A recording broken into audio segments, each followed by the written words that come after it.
Une porte qui s'ouvre de force par un soudeur, c'est l'ancien siège du quotidien Le Béninois Libéré qui vient d'être ainsi décelé 9 ans après.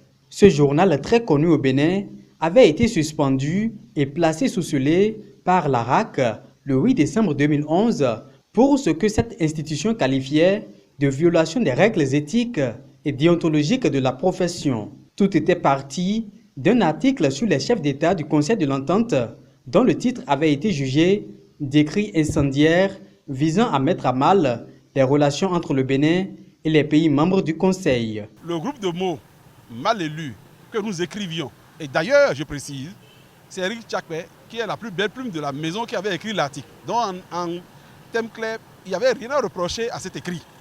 L'artitrage était osé, mais elle était dans le cadre de la vérité, parce que le groupe de mots mal élus ne signifie pas que ces chefs d'État n'étaient pas élus. Le groupe de mots mal élus que nous avons utilisé à l'époque n'était pas une entorse ni à la déontologie, encore moins à l'éthique de notre profession.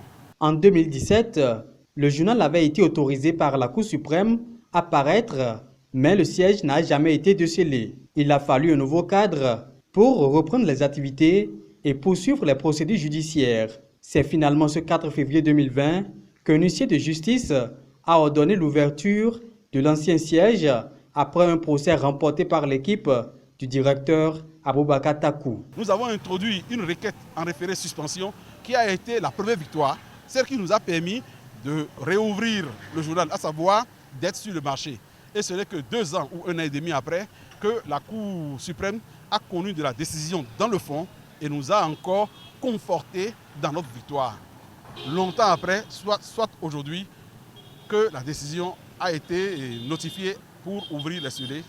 Sentiment de joie naturellement, et j'en profite pour remercier la justice de mon pays.